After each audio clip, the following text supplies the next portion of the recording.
right, all right, all right. Ladies and gentlemen, welcome to a special edition of Geek Culture Congress. We'll wait for some more people to join us on the live stream, but we are live on our Facebook page and multiple on a bunch of my other channels as well. Once again, welcome to Tarek Lewis and Joy Franchise. Welcome, gentlemen. Good this evening is me to at you. 9 o'clock. Yes. This is what I look like. Good evening to you. Samesies. Yeah. Good evening to you both. I am happy to wake you guys up and bring you on the show again another day. You know. Hey, I got nothing better to do. Oh man, but we're gonna talk about your favorite subject right now, man. Batman, brother. And the bat. That's right, man. I got an exclusive scoop. Well, he shared it with all his network of podcasts that he that he's in contact with, Mr. Mikey Sutton, and he shared me another insider scoop. While this scoop is also confirming that the talks that Michael Keaton is in with Warner Brothers and reprising his role as Bruce Wayne are true. They are talks. Okay, he goes a little deeper. So I will get in. Let's get into the meat and gritty because I know you guys got things to do. All right. So when the Hollywood trades revealed that Michael Keaton was in talks to reprise his role as Bruce Wayne in the upcoming Flash theatrical film and possibly other roles in the DCEU, it wasn't the first time that he has been discussed to return. How would you like that, Mr. Joy Franchise? Remember we were talking about that. We talked about that so many shows. How many shows did we talk about this? We've quite a few. Yeah. Where were they trying to put him in? Like, well, here let's get into more. Curious. Yeah, so it says a live-action Batman Beyond was considered before. oh, But I Warner did hear Brothers- that. yeah. Yeah. But I did Warner hear that. Brothers felt that there wasn't sufficient interest for them to greenlight it. That has changed with AT&T, with the new owners, who sees the IP as ripe for 90s nostalgia. There's that Yeah. word again that you like, Tarek. Yeah. He's like, Speedy, I don't. I mean, I think it's about that one I time. do. I think it's about time we take a creative Yeah? standpoint on the Batman character. I think Batman Beyond would be dope. And maybe a little bit early, and I think because it only is like kind of sort of short lived. Yeah. I think if they revisited that again, maybe in an animated series form, that'd be great. But I think as a movie, it'd be awesome, and for it to be like Michael Keaton's character as an older Batman. Did Batman come out in 1989 or 85? Yeah. 89. 89, okay. I got Ismail on the chat here. He's asking, how many years ago was it that he played Batman? So that would have been, Yeah. I guess, what year was it then that Batman Returns came out then? 93? 92. 92. Yeah. Okay, so that would have been the last time he ever did any kind of Batman role, I believe, Yeah. right? And there was another thing going on with him. Let's continue what Mikey Sutton shared with me today. Not only he said AT&T sees the IP as ripe for 90s nostalgia, which is about to hit full bloom in the near future. Not only that, but it's yet another way of expanding their hugely successful Dark Knight properties, especially on content-hungry HBO Max, which needs help. He didn't say that. I added that there. Yeah, you about to put Mikey in a bad position. I added that, Mikey. Sorry.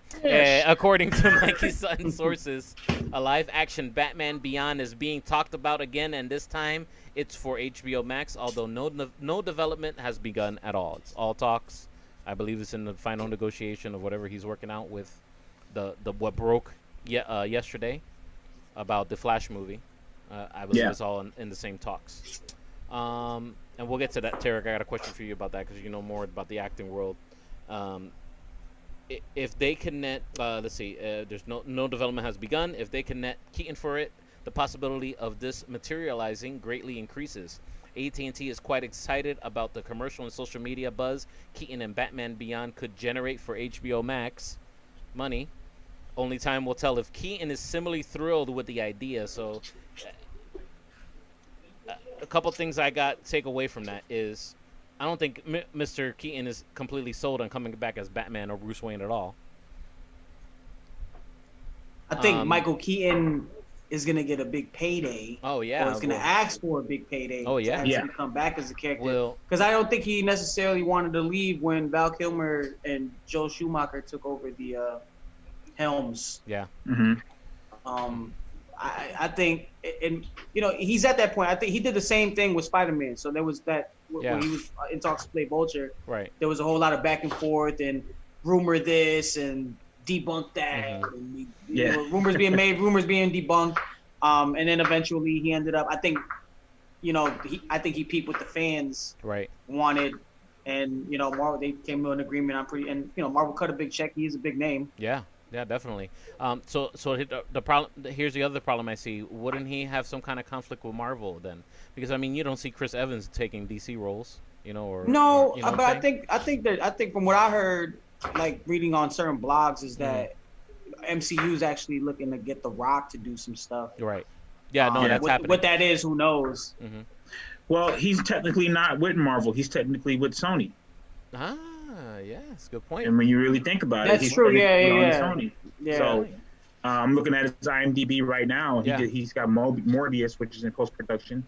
He's got a few other projects, and The Flash is officially enlisted on his IMDb. Oh, it says rumored, but look at that. Also announced. I think Michael Keaton, he has the resume to take or not take a role, and I think he's probably, instead of like saying he doesn't want to do it, I think he's more worried about, is the script good? I would, my guess is that he took like the Spider-Man movie because this is a great character.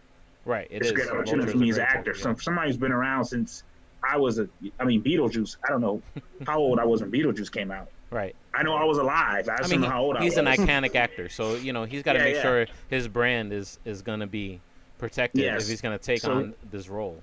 So he's going to take roles that he feels like are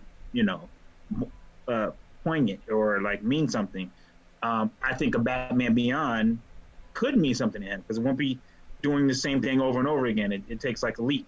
Right. It's not Vulture. It's not the founder of McDonald's. It's a different character. So I can see him being interested in it. If the script is right, I think if the script is trash, he won't do it.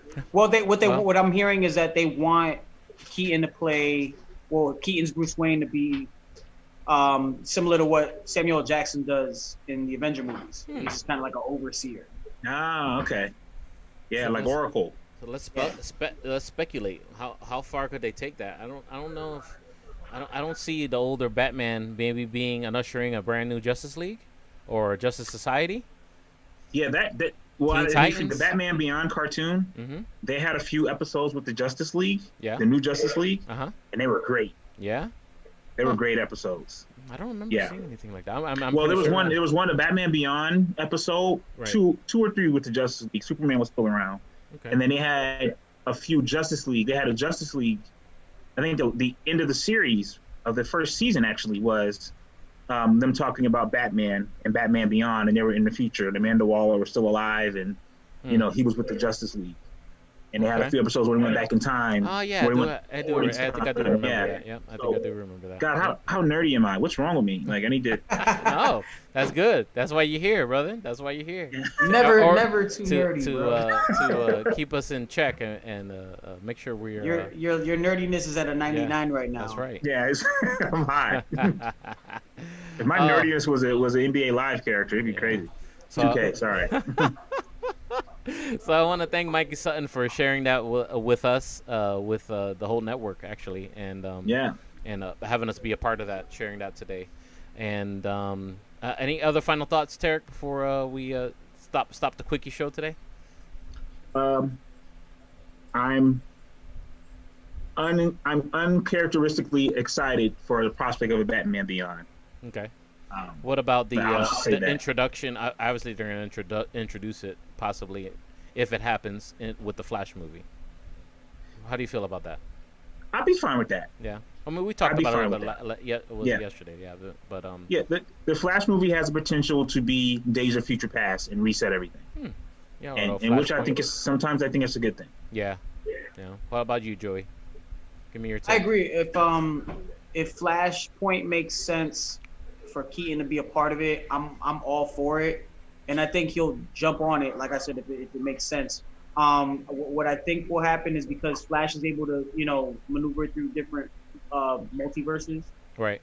I think Keaton crosses into that, and I think that'll cross over. Hopefully, DCEU does the MCU thing where they expand using HBO Max. Yeah. And they can tease Michael Keaton's character and give him longevity, and bring him back to do a Batman Beyond for HBO Max. Because I think it will work on an HBO Max, especially for fans that really want to see a live action version of that. I think it will work. And I mean, he'd probably he'd pretty much be breaking the bank on Michael Keaton alone, and he plays like I said, a Samuel L. Jackson role, and you can hire a young enough up and coming actor to come in and rock out and play the new Batman. So I think that is maybe the direction that DCEU heads. Is they tease it in Flashpoint, which is not for another couple years. Oh yeah, and that's they not even expand on that pre-production HBO Max. Yeah. So do you think this is the final? You think this is the final curtain for what is the DC universe? You think that they think they're going to do some kind of bundle or something like that, or you think do you think it's the curtain call for that app? Oh, that app is going away. The arena of football. They can forget about it. Yeah, they got to drop that. They literally need to hand that. They need to hand that content over to HBO Max like right now and stop. And especially why HBO Max is hot because you got the Snyder Cut. Everybody's hyped for next year. Yeah. No, everybody's on the Snyder train. That's for sure. And I have to be honest. I heard Doom Patrol is pretty dope too. I started watching Doom Patrol again. I picked it up again. Yeah. And I'm all in. Yeah, you're all in. Yeah. I gotta check it out. I mean, I peeped it. I just haven't had the time to sit down because me and my lady here. You're gonna get that HBO Max. She want to watch. Yeah. You're gonna at least get that password from buddy HBO Max, Tarek. Huh? Yeah. Off site though, man. We can't be doing that. Oh man, Fed's watching, man. Fed's watching, bro. Yeah. Catch me, bro. They gotta catch me. Anyway, let's stay focused, ladies and gentlemen. Thank you so much for checking in with us, Tarek. Let them know how they can follow you. My name is Tarek on Instagram and just Tarek Lewis on Facebook. Excellent. Joey Franchise, hit him up. All your info. Hit me up at Joey Franchise on Twitter and Instagram, and pray for me too because I just did my retest today for the COVID and hopefully it comes out negative. Excellent, man. I hope you recover well. And sure. Thank you so much for taking time out for this scoop, so we can get it out to our listening audience. Thank you so much for hanging out with us, guys, here. Geek Culture Congress. Speedy Jr. signing off with my friend Tarek Lewis and Joy Franchise. We are Geek Culture Congress. Till next time. Monday, we're back, 6 p.m. Eastern Standard Time. See you guys. I'll be late, as usual. It's all good. Same. See you, folks.